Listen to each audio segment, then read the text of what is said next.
شریک واردیت کی کیا تعریف ہو سکتی ہے اور اس کی کیا وجوہات ہیں اور اس کا سبب کیا ہو سکتا ہے؟ یہ بھی بچے نے جس بات کی طرف توجہ دلائی، ہم کو کفار کا رونا روتے ہیں، یہ بھی بات بالکل برحق ہے کہ دین کی بربادی میں جتنا دخل ہے نا اس فرقہ واریت کا ہے کہ مسلمان گروہ میں بٹ گئے.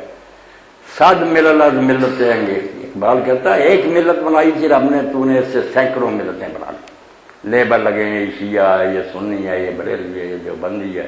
اب آگے ان سنیوں میں بھی کئی گروہ ہیں، حنفی، مالکی، شافعی، اور اس سے آگے بریلوی، دیوبندی، ان کے بھی حیاتی گروہ. اور گروہ بننا بھی کوئی بڑی بات نہیں تھی. آپ ناراض نہ، گروہ بننا فطری بات ہے، مگر ان کا آپس میں جھگڑنا، ایک دوسرے کو کافر کہنا، مسجدیں الگ کرنا، سلام کرام، یہ جرم ہے. اس کو مخالفت اور نزاع کا سبب بننا یہ غلط ہے. اختلاف فطری ہے. مفتی محمد شفیع رحمۃ اللہ علیہ فوت ہو گئے تقی عثمانی کے بعد، بڑی پیاری بات کی انہوں نے کہ جو کہتے ہیں نا اختلاف ختم ہو جائے، وہ چاہتے ہیں کہ یا عقل چھین لی جائے انسانوں سے، سوچنے کا مادہ ختم ہو جائے. اگر سوچنا ہے تو ظاہر بات ہے سطح مختلف ذہنوں، کسی ڈاکٹر کے ذہن میں کچھ بات آئے گی، دوسرے کے ذہن میں کچھ، وہ سوچنے دونوں. اگر تم کہو نہیں ایک سوچے گا باقی نہیں تو پھر ان سے عقل چھین لو. اور اگر کہیں کہ سوچو مگر رائے کا اظہار نہ کرو، ایمانداری سے جو تم نے سمجھا نا وہ نہ بیان کرو، بس ہاں ہاں کہی جائے. یہ دونوں باتیں یا عقل جاتی رہے یا دیانت جاتی رہے، پھر اختلاف ختم ہوگا. ورنہ برداشت کرو کہ فکرہ ایک ہی ہے. میں نے غنی کشمیری کے بارے میں پڑھا، شاعر تھا، مثلا یہ لکھی زندگی میں مشہور ہوگی. تو ایک مسجد میں وہ رات ٹھہرا، مگر لوگ نہیں جانتے تھے، کسی نے یار یہ کتاب لکھی. صبح مولوی صاحب درس دے رہے تھے، وہی کتاب پڑھا رہے. ایک شعر کی 16 تشریح کی انہوں نے، سب بنتی تھی، یہ بھی سنتا رہا، بنتی تھی ساری لوگ. ایسا عالم تھا. مگر بعد میں اس نے علیحدہ میرے کہا کہ مولانا میں آپ کے علم کی داد دیتا ہوں، مگر ان 16 میں سے میرے ذہن میں کوئی ایک مطلب بھی نہیں تھا. میں نے تو 17واں مطلب دیا. تو ایک عبارت کے کئی معنی بن سکتے، کوئی بات نہیں. ایک شعر کے کئی استاد تھے.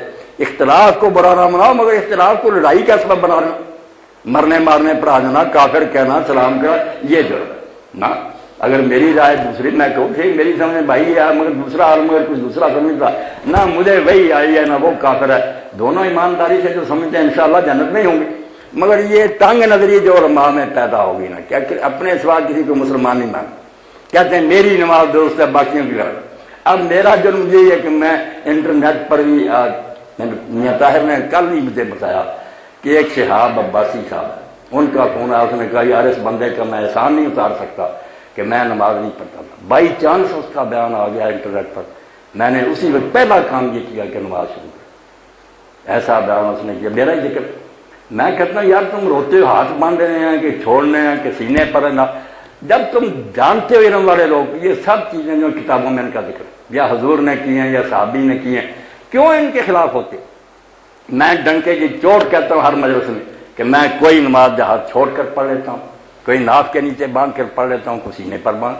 مجھے ذرا بھی کبھی نہیں یہ خیال آیا کہ میری نماز کو ضائع ہے. میں جانتا ہوں ان سب کا ثبوت موجود ہے. اور یہ اللہ کے رسول نے بہت اچھا کیا کہ چھلکا جو تھا اس میں اختلاف کو برداشت کیا. یہ چھلکا ہاتھ باندھنے کی چھوڑنے کچھ نہیں. ایک نماز کی روح ہے کہ خشوع اور خضوع اللہ سے تعلق، وہ ایک ہی. ساری دنیا کے مسلمانوں کی نمازیں کنگال جائیں، بنیادی ڈانچہ جس کو نماز کہتے ہیں کہ اللہ اکبر، قبلہ رخ، کھڑے ہو کر پڑھنا اور اس میں سورہ فاتحہ سورت، رکوع کرنا، سیدھے کھڑے ہونا، 2 سجدے کرنے، درمیان میں بیٹھنا، دوسرے دو سجدوں 2 رکعتوں کے بعد بیٹھنا، آخر میں السلام علیکم کہنا.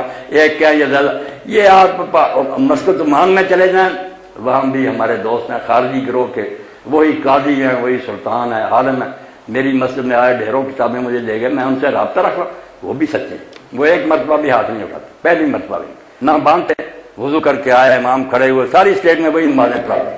اللہ اکبر زبان سے تھا. اب ہم جانتے ہیں کہ ہاتھ اٹھانے صرف سنت ہے، اچھا ہے اٹھا لے، ورنہ نہ اٹھائے، آپ بھی نہ جان بوجھ کر اٹھائے، نماز میں کوئی خلل نہیں.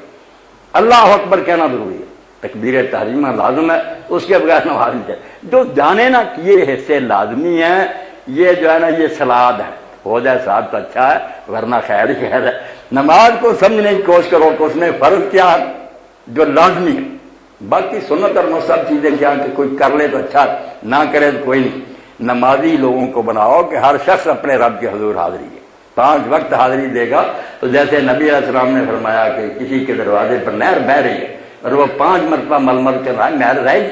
لوگوں نے کہا تو غفلت کا میل نہیں رہ سکتا جب 5 مرتبہ اللہ کو خدا کو یاد کرے. اس طرح وہ پھر غلط کام کرے گا، 2-4 گھنٹے بعد یاد دہانی ہوگی، چرا کے مالک ہے جس کے سامنے تو حاضر دے.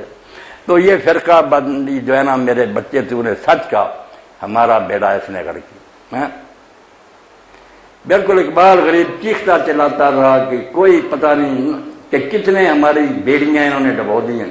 فقیہ ہو صوفی ہو ملا کی چیرا ادرا، ان مولویوں اور صوفیوں اور فقیہوں کی نا کم عقلی جس نے لڑا کر مار دی. اب سارے اٹھتے ہیں مجھے کافر کہتے ہیں. میں کہتا یار بلے شاہ اسی لیے کیا گیا، بولے آ تینوں کافر آخ لے تو آہو آہو. یہ بیچارے اس قابل ہے، اپنے سوا کسی کا پڑھنا نہیں، پڑھیں تو پتہ لگے کہ وہ بھی بے بنیاد نہیں. آپ یقین جانے یہ جتنے مسلم گروہ میرے پاس آیا کریں، میں بتاؤں گا کہ نہ شیعہ ہوا میں کھڑے ہیں، نہ بریلوی، نہ سنی، سب کی بنیادیں بہت مضبوط ہیں. اتنے دلائل ہیں ان کے پاس کہ ان کو ہلا نہیں سکتے. ہم جو مرضی مسلک اختیار کریں، ہمیں سمجھ آئی کہ یہ زیادہ بہتر ہے، بالکل. مگر آپ یہ نہ کہ یہ سارے جھوٹے چل رہے ہیں، بڑے بڑے علماء ہیں، تہجد گزار ہیں، حاجی نمازی ہیں، ایسے ہیں کہ ان کی بات دیکھ کر کون کہہ سکتا ہے یہ دوزخ جا رہا ہے؟ نہیں، بس کتابوں میں سب کچھ آ گیا. شیعوں نے بیچاروں نے وہ پڑھ لیا، سنیوں نے دوسرا پڑھ. رپورٹر جو تھے نا، آج ہی آپ دیکھتے ہیں کہ میڈیا والے جو ہیں کوئی اطلاع دے رہا. اب لوگ کیا کریں؟ اسی طرح 1400 سال میں اطلاع دینے والوں نے لوگوں کو پھنسا دیا. کسی کو کافر نہ کہنا، کوئی ناراض ہو.